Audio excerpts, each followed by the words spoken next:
Hello, everyone. This is the lecture that I pre-record before our lecture on Friday, because on Friday we're supposed to have a lecture, but I think it would be nicer if we had the last lectures to be fun, so we could do some fun activities together. And I decided to do it in advance, so you can see the slides in advance and prepare for the lecture. And yeah, so we don't waste time just passively receiving information. And this method is actually called flipped classroom. So on the lectures, you're doing the active activities where you can discuss, interact with students, instead of just looking at slides and just doing nothing. So today's topic is reflective models. And first, let's discuss the term reflective practice. Reflective practice is, in the simplest form, thinking about or reflecting on what you do. It is closely linked to the concept of learning from experience. In that you think what you did and what happened and decide from what you would do differently next time. Thinking about what has happened is part of being human. However, the difference between casual thinking and reflective practice is that reflective practice requires a conscious effort to think about events and develop insights into them. Once you get into the habit of using reflective practice, you will probably find it useful both at work and at home.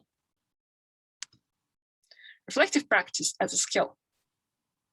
Various academics have touched on reflective practice and experiential learning to a greater or lesser extent over the years, including Chris Argyris, the person who coined the term double loop learning to explain the idea that reflection allows you to step outside a single loop of experience, reflect, conceptualize, apply into second loop, recognize a new paradigm and reframe your ideas in order to change what you do. Remember, we discussed the double loop and triple loop practice. So the first practice is just like solve the problem and act. The second practice was before solving the problem, we have to be aware of our assumptions, to think back on our experience, and that is what double loop practice is. Triple loop practice is very similar, but it's even more rigorous in terms of a reflexive approach in it. They all seem to agree that reflective practice is a skill which can be learned, honed, which is good news for most of us. Why do we reflect on things? So first, consider the process of our own learning. Think about how you learn with the aim of improving this process. This is particularly useful for revision. Critically review something. Think about a particular event or personal aspect. This could be your own behavior, that of others, or product of behavior. And of course, that's for as teachers, we review our own behavior, students' behavior, and students' response in each other's behavior, and maybe students' behavior in different settings, for example, online setting. The third one, build theory from observations. Think about your experience and observations to construct your own theories. Often we use the theories of other authors, and this provides you with an opportunity to construct your own. So in this context, I think theories are more about hypotheses. If you know, there is such approach to teaching or to, like reflective and research approach is called action research. In this context, you observe the behavior of students, or you try to observe the problem, try to understand the root of it, and then you come up with the theory or hypothesis, how you can change something or make better, and then you implement it, and then you reflect again. So basically, it's a cyclical process, very much like design thinking. Engage in personal or self-development. Reflection is focused on producing useful outcomes from the future. It can help you becoming more self-aware and can help you a better learner, researcher, practitioner, or employee. So it's true then that when we reflect on things, or when we are aware of our strengths and weaknesses, we can act on them and become better thinkers, better teachers, better students. Make decisions or resolve uncertainty. Thinking about previous experiences can help you make decisions about new ones. I think this one is very much linked to, if you remember the term that was called capacity building. So in this context, we are not just reflecting on our current problems, we think how we would act in similar problems in the future situations. What are the benefits of reflective practice? Positive byproduct of engaging in reflective process is that it can help you grow in self-confidence. Some of the other areas of self-change could include gaining control over your own thoughts and emotions, especially when confronted by others in new situations. Developing deeper insights. Make more informed judgments. Monitoring your own performance. Gauging not only your progress, but also speed of change. Tapping into your true motivation for doing something. Examining your commitment to others. Establishing your learning preferences and thinking styles. I think we already mentioned about thinking styles, that there are main 4 thinking styles. Of course, if you open some other typologies, you can find some other definitions, but we discussed the global thinker, intuitive, sequential thinker. So those are the thinking styles. And of course, they affect the way we perceive information. And our students also can have like different or similar thinking styles, and that we should be aware of those and reflect on those and finally act on those. Developing a realistic image of yourself. Of course, that's very important as well. So let's start with first model. I mean, there are different models. There are more models that we are going to discuss on this lesson. And if you're interested, you can, of course, look it up. But those that we are going to discuss are the main models. There are a lot of overlaps in those theories and models, but there are some differences as well. Let's start with Gibbs reflective cycle or Gibbs reflective model. Gibbs developed his reflective cycle from an educational perspective. It's a popular model to assist with reflective practice. It can be applied to reflection on any type of experience, but is particularly useful to assist you learn from everyday situations. Gibbs' reflective cycle encourages you to think systematically about the experience. It contains 6 stages and poses a key question to consider at each stage. It asks you for clear description of situation and then leads you through the reflection and learning to plan what you do if the situation arose again. So you see, there's a description, what happened, and a feeling, what were you thinking and feeling? Then it's evaluation, what was good and bad about the experience. Then it's analysis, what sense can you make of the situation? Conclusion, what else could you have done? Action, what would you do? So that's a cycle. And of course, once something happened, you analyze it and you do that again. And of course, if you're a teacher, you could analyze some tests. You can analyze the lecture that went well or didn't went well on a plan or whatever. And you can analyze that again and again and see, like, did your action plan was realized and was it effective? You can analyze that again and again and finally get to the level of mastery in any subject. So there's the same questions, just like a more extensive overview of those questions. So what is Gibbs model good for? It's good old Gibbs, basic, good starting point, 6 distinctive stages, makes you aware of all the stages you go through when experiencing the event. Criticism, it's superficial reflection, no referral to critical thinking, analysis, assumptions, or viewing it from the different perspective. Does not have number of depths of probing questions as other models. John's model of or structured reflection.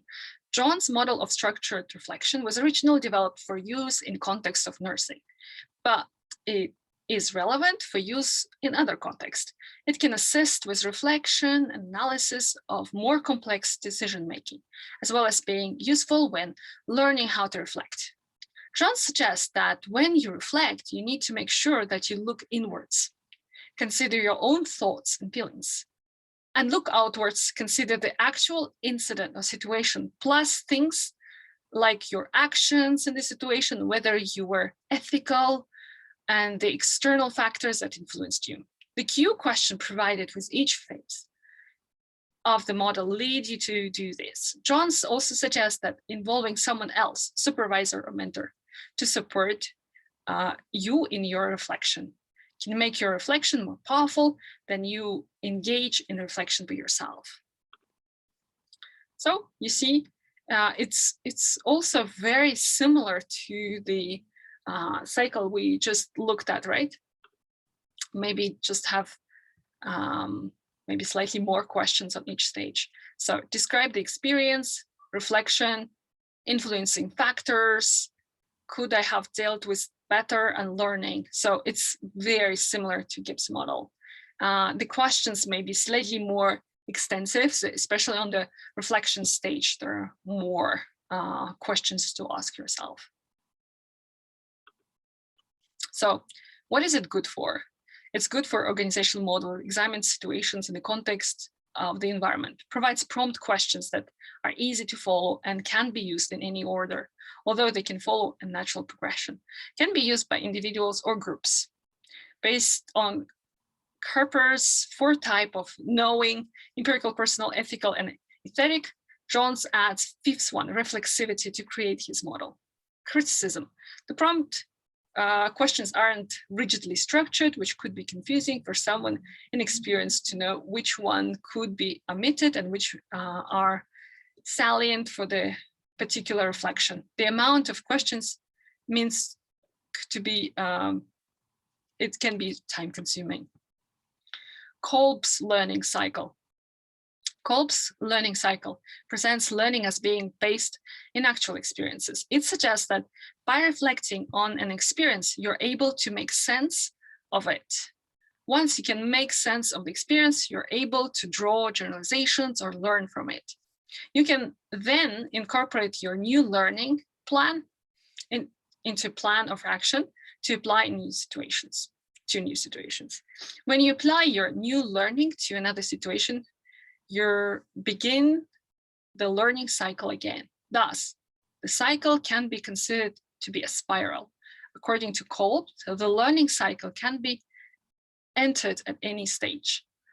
So you can see that if in the first Gibbs model, it was very more rigid than compared to John's or Kolb's model, because they say you can start from any point of the cycle, right? And then you start it again and again. And because you start it again and again, and like the more, how to say, experienced you become, it becomes a spiral. That's what they're talking about, that it's not just cycle, it's a spiral.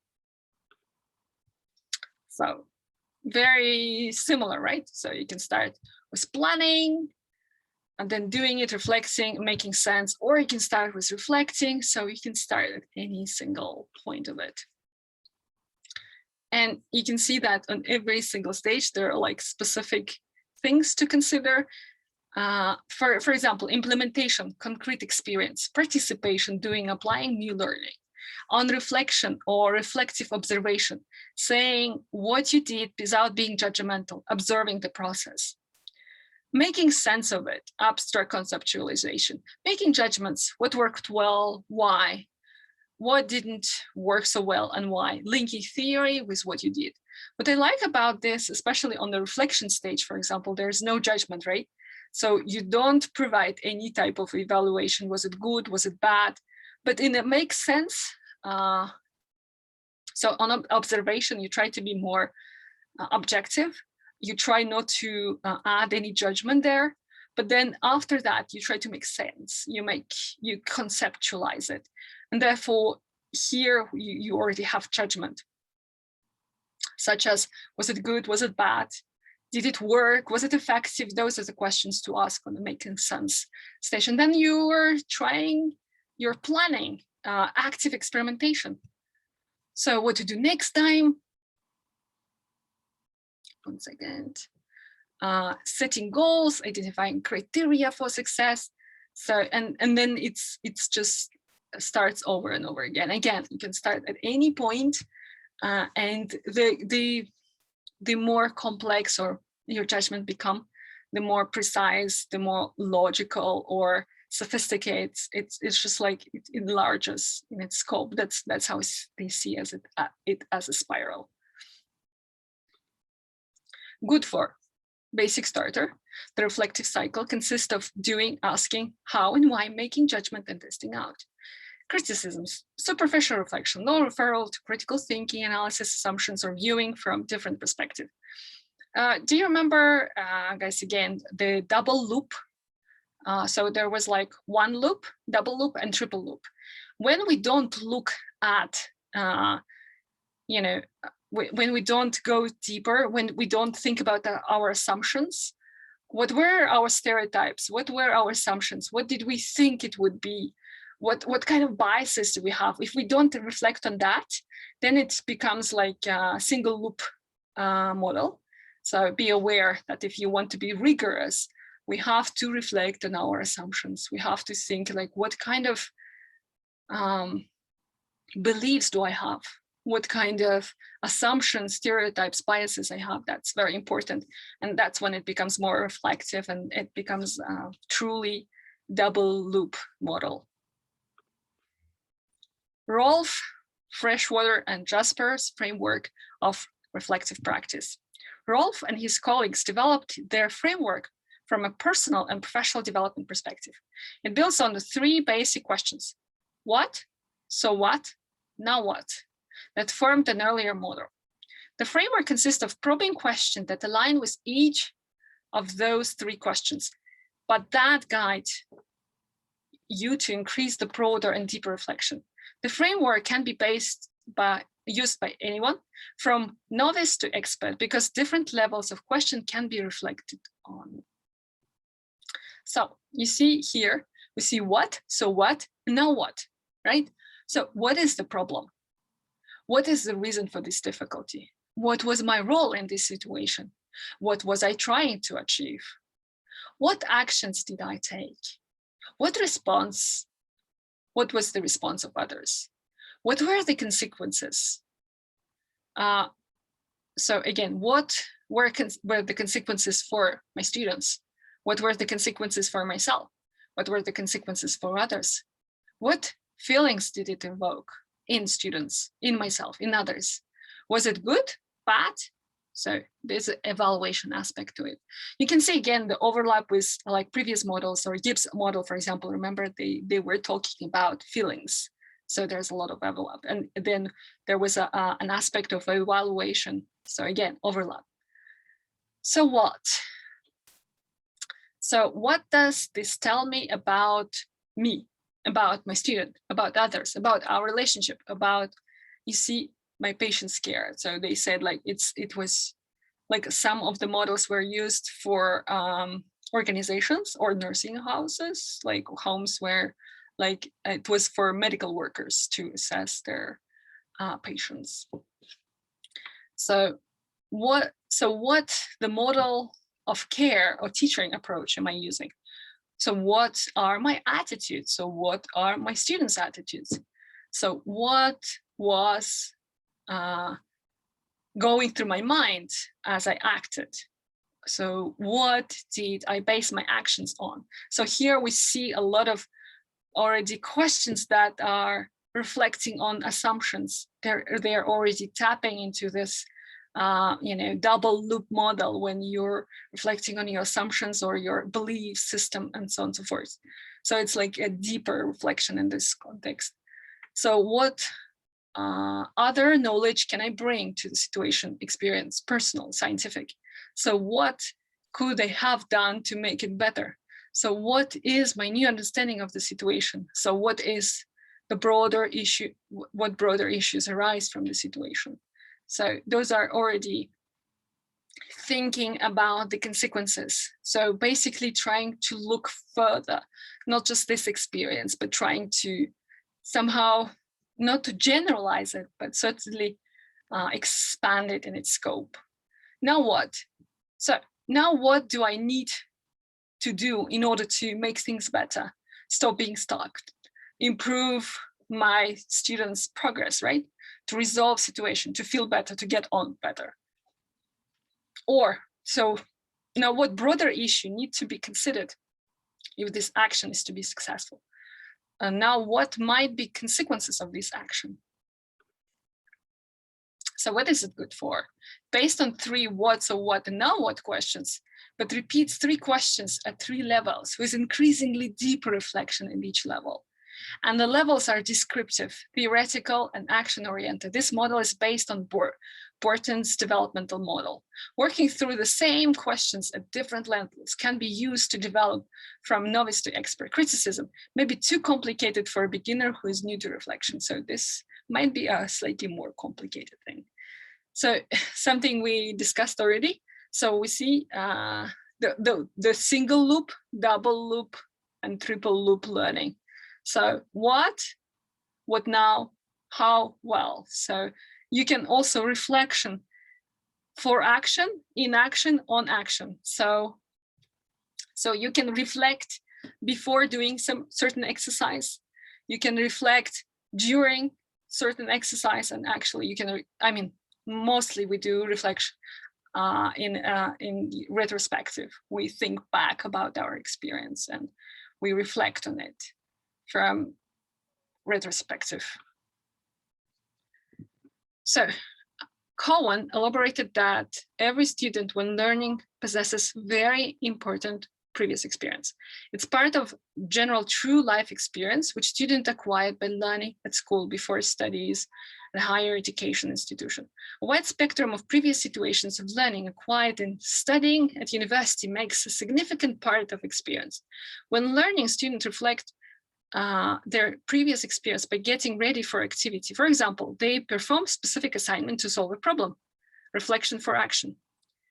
During reflection for action, students are stimulated to analyze and reflect their activity, which is well thought. Students strive to relate new information to what they have already learned, and having analyzed it, to use what can be necessary to perform new activity. When acting, can be suggested to analyze and try necessary ideas, which a teacher or colleague students present and which emerge from corporate group reflection experience. In transitional reflection in action, loop C, right? It was A, B, and C. There are 3 loops, and that was C. However, it is in principle analytical through an evaluative element as envisaged. The essence of analytical reflection is to find answers to the following questions. How I have to do that, right? How should I do it? Reflection is valuable, namely due to its closeness to an action. During it, classification and generalizations take place by defining what has been learned, advantages, difficulties, and their reasons, the need for help at different stages of assignment accomplishment, as well as limitations, which have to be eliminated, are identified and named. The latter sequence of Cohen's diagram responds to 2 cycles of Kolb's learning from experience, reflective observation, and abstract conceptualization. In the next stage, loop D, action consolidation material, which is offered by teachers, is considered. Learning by using the provided material, plan and apply the offered ideas in a practice. And this is the essential model in the stage of activity, which corresponds to the cycle abstract conceptualization in Kolb's model. So as you can see, these models, sometimes we can have this logic of adding all of these components, right? And yeah, so in this context, it's action, you can reflect on the action, after the action, and then like there could be like several loops, and you can reflect on different aspects of it. And here on this particular model, that's when we see that there are several models that come together to explain, for example, Cohen's model.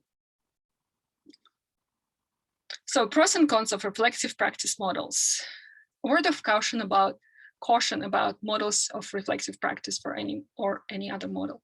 Although they can be great way to start thinking about reflection, remember that all models have their downsides. A summary of pros and cons can be found below. So pros, they offer structure to be followed. They provide a useful starting point for those unsure where to begin. They allow to assess all levels of situation. You will know when the process is complete. But cons imply that steps must be followed in a defined way. In the real world, you may not start at the beginning. Models may not apply in every situation. Reflective practice is a continuous process. So those are pros and cons to think about. The conclusion. Reflections oriented to integration of theory and practice, as well as contemplation of learning activity at theoretical and practical studies, creates premises for improvement of structures of possessed knowledge, understanding of learners, which consist of interrelated and interdependent dimensions. The first this dimension is integral and involves coordination of possessed true life practical experience and theoretical knowledge acquired at university. The second dimension creates conditions for educational environment and activity being performed to reflect, as well as involves elements of theoretical and practical learning context. The third dimension involves interaction with participants of the educational process and directly influences students' involvement into action. The latter dimension creates premises for the fourth dimension, the formation of professional identity of a student as a future specialist and his or her autonomy when studying. I hope you remember from our previous lecture on heutagogy that the most important in heutagogy, I mean, the difference between andragogy and heutagogy is that there is a single loop practice, a single loop reflection, and in heutagogy it's maybe double or triple loop reflection. So the reflection is much more deeper, and that allows for students' autonomy. So once we are becoming self-aware, once we understand what we can do well and what we cannot do well, and where we need help and where we are proficient, that's when we start the journey to self-sufficiency and lifelong learning. So once we are honest with ourselves and we know, okay, I know this well, I'm really good in interactive activities, but I'm not very good at providing instructions and other dimensions of teaching, that's when we start being autonomous. And that's when self-determined practice actually starts. And that's what heutagogy is all about. Okay, you can read further if you're interested. There are, like on each slide, I actually provided the references, so you can have a look and yeah, hopefully understand it. I wanted to explain what we are going to have on Friday. On Friday, we're going to have a very interactive lecture where I hope everybody is going to participate. What we need is, we would need you to take with you a paper and pencil to participate in the lecture. Hopefully there's going to be a lot of interactive activities. I'm going to show you like some of them, so you're prepared. So giant, wizards, and elf. Again, if you want to prepare, please read how to play that, so you're ready for it.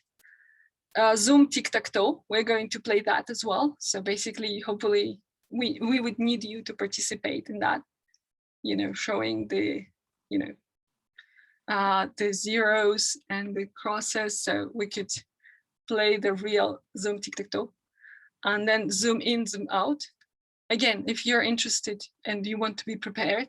So this is a Vogel activity, and that's, I'm just going to share the whole screen. Hopefully you see it. So the activity is giant wizards and elves, zoom tic-tac-toe, zoom in, zoom out, Vogel. Those are the activities that we like to play, and that's why we need you to bring a piece of paper, and yeah, would be nice to have a highlighter or yeah, something to write on. If you just have a pen and pencil or a piece of paper, that would be fantastic. So we're going to play that.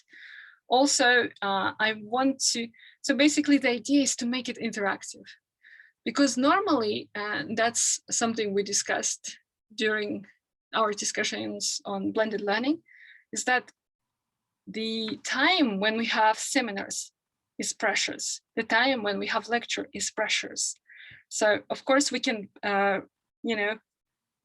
try to perceive all information passively, or we can participate in that. So once we participate in these games, hopefully you're going to turn on your camera and microphones, and you're going to have all those ready before the lecture. And I would like you to reflect then on the lecture. And we are going to be using the tool I'm going to show you. Of course, we're going to be using a Google form.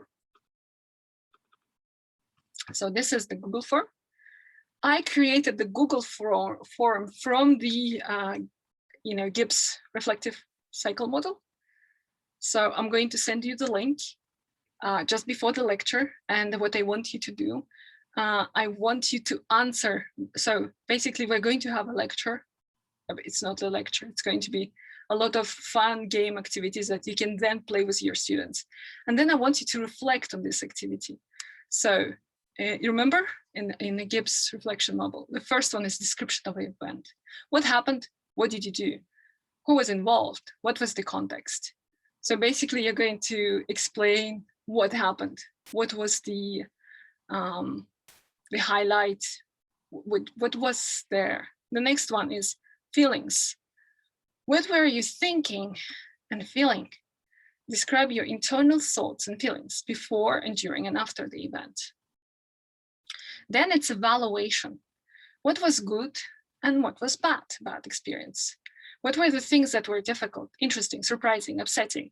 So provide some judgment about the event and its possible consequences. Consequence is the result, right? So what you need to provide some kind of evaluation here. So let's go to the next one, analysis. What sense can you make of the situation? Do past experience compare to this? So basically here you would have to compare participating in interactive activities. Is it the same as participating in the lecture and just like being lectured and listening to the activities? How did your involvement affect the outcome? So basically, if you are participating in these activities, would it change the way you feel about lecture, or it's going to be the same? Conclusion. What else could you have done? What insights, thoughts, conclusion about your role within this event you can now take away? What have you learned for the future? So remember, in conclusion, we're not just talking about this event, we're thinking about its value for the future. Could you use that with your students? Would you remember that, or you would forget that? Was it just fun, or there was something, there was like educational aspect to it? The next one is action plan. What would you do if similar situation arose again? What are some indicators that would help you recognize a similar event? What are some changes you would make? So those are the questions. You can see that there is a little thing here. It's called, you see, it's called mode. You can click to record. How do you do this? So on this, this is Google Chrome browser. In Google Chrome browser, there is a thing called extension. This is extension. So once you click on extensions, you go to manage extension. You can search for mode. I actually already downloaded it. So once you install this extension, it's called mode, you can record 30-second audio notes on anything, like in a Google Classroom, in a Google form, like here.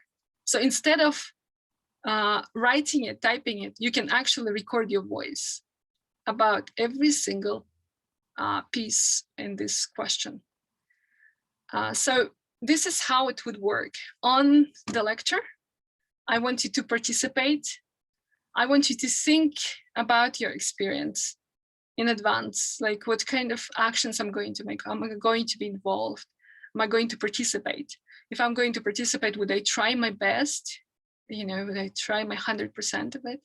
So the goal of the lecture, which is going to be more about interactive activities, is not to just play, yes, is to reflect about the experience from the standpoint of a teacher. So you're a teacher, right? How does it feel to be a student when you're being lectured or when you're actively participating in it? And it doesn't feel like learning, it more feels like just a fun activity. So another thing I'd like you to reflect on is basically, just a minute, I'm going to open it.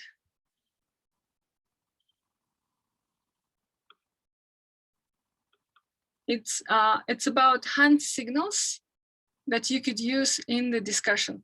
So what I want you to do during the lecture is to try, Emily, to turn on your cameras and try to use the hand signals. So discussions in a physical classroom are tricky to manage, and conducting them by video adds a whole new level of complexity. Good discussions are inclusive, equitable, and respectful. An agreed upon set of hand signals can reduce interruptions, allow more time to consider ideas, and provide a safe space that engages all learners. A pinky and thumb extended indicates agreement with the speaker. So when you do this, it means what? It means you agree with somebody, right? So instead of like, you know, there are reactions that you can use. There are reactions that you can use on Zoom. And then there are reactions that you can use on, because I'm recording this video on Zoom, there are a lot of reactions that you could be using on, just a minute, I'm going to use one of the reaction. Or maybe not. So there are certain reactions that you can use, but they're not as effective as imagine everybody's turning on the cameras and doing this. I agree with you. So it makes much more, you know, the discussion is, imagine we're discussing some topic, it would make it much more personal, much more equitable, open, and friendly. It would create like a friendly environment. So if you watch this, hopefully you would turn on your cameras and try to do those gestures. A single index finger expresses disagreement. So if you don't agree, say disagree. Okay, so instead of saying anything, disagree. On top of the other shows that a student wants to build on what a class. Imagine I like your idea, but they want to continue on. I do this. So it means like, yeah, I like it, and I'm going to build on your idea. Is saying. A raised pinky finger lets everyone know the student. So, question. I have a question. Has a question. Making air quotes shows that a student can paraphrase a quote. So, if I do that, so I can paraphrase the question or concept. Students can use them to participate non-verbally, indicate when they want to speak, and how they'd like to contribute. At the beginning of every discussion, it helps to configure your screen so your view includes as many students as possible at one time. That's another thing. Of course, if everybody is turning on the cameras and we want to have a good discussion, so we need to turn into gallery mode. And today we just found out that in MS Teams, Microsoft Teams, you can see in a extended enlarged gallery view 49 participants. So it's like a big screen, 49 participants. In a smaller mode, especially, of course, less participants. Review the hand signals so they are fresh in everyone's minds. Encourage students to use the signals to show they are engaged in the conversation, whether they plan to speak or not. Reinforce the importance of both speaking and listening by acknowledging nonverbal and verbal participants by name.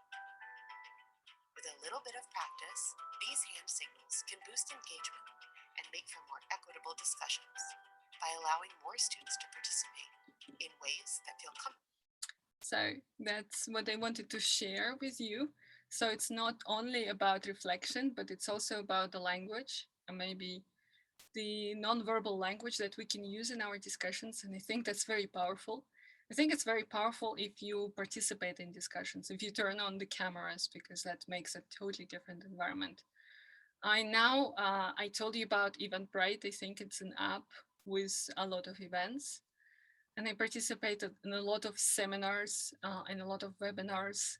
And I see that the best webinars is where everybody is participating. Everybody has the camera on, everybody is participating. One of the most interesting webinar I participated in, it was about photography. So they asked us to make a photograph, the selfie, and we had to share it, or we had to find a really nice photo on our phone.